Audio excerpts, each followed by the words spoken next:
Hi everybody, this is Cori Close from UCLA Women's Basketball and welcome back to Coach's Corner. But we got something new and different for you.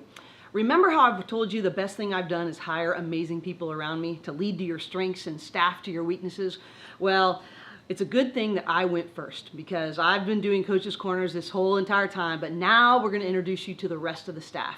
And they're going to start jumping in here so you can get to know them and why I trust them so much and why UCLA is so lucky to have them. So enjoy to the new version of Coach's Corner.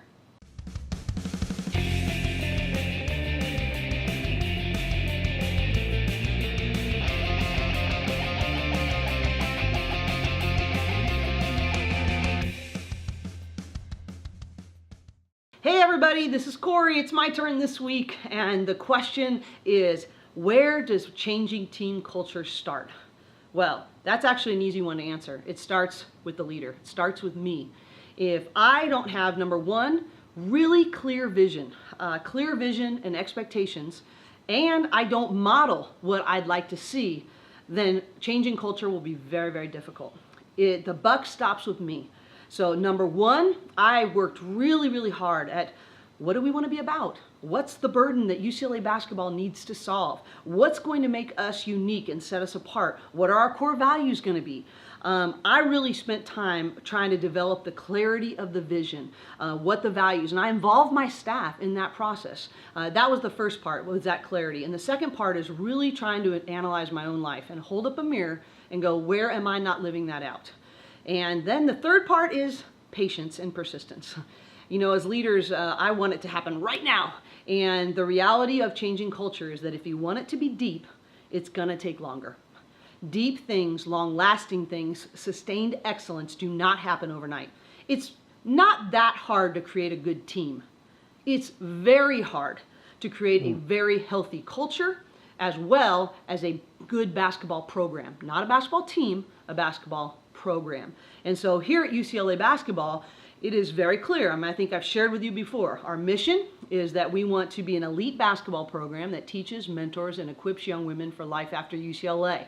The two words we want you to see in our program and hear from our program is uncommon and beyond. And then we have 6 core values that we want interwoven to everything we do.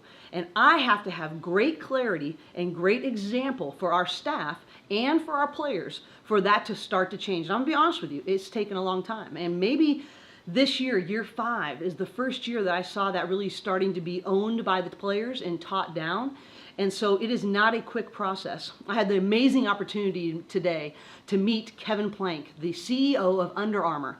We just signed this great new contract, and the things that he talked about how he started his company, the passion in which he leads from, the brand management that they've used at Under Armour, it was inspiring.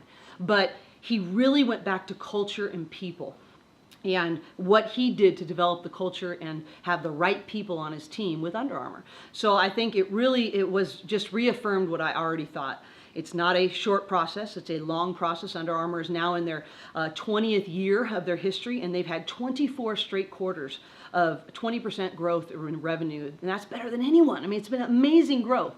I think for us, you know, we've had, consistent growth academically. We've had some consistent growth in our ability to impact our community, and we've had pretty consistent growth on the court, but it hasn't been quick. If you want deep, it's going to probably take a little longer. And if you want it to be sustained and have habits of excellence, it's going to have to be done over and over and over again. So number one, it starts with clarity of vision. Number two, it starts with my modeling. And number three, it has patience and perseverance as you try to drive those things home over and over again until it goes from your head to your heart and then out into your organization. It has to be an overflow. It can't be something that you just rah into place. I always say you can't give away what you don't have, and so you have to fill that cup so much and invest in that it just pours out into the staff, to the team, creating a culture of sustained excellence. It is probably the hardest thing I've ever done as a leader, but I think it is the most important thing. Character and culture drive organizational success, and it has been no different for us. Thanks so much for joining us for this week's version of Coach's Corner, and I hope you enjoyed a little bit and got a little bit out of it. Thanks a lot.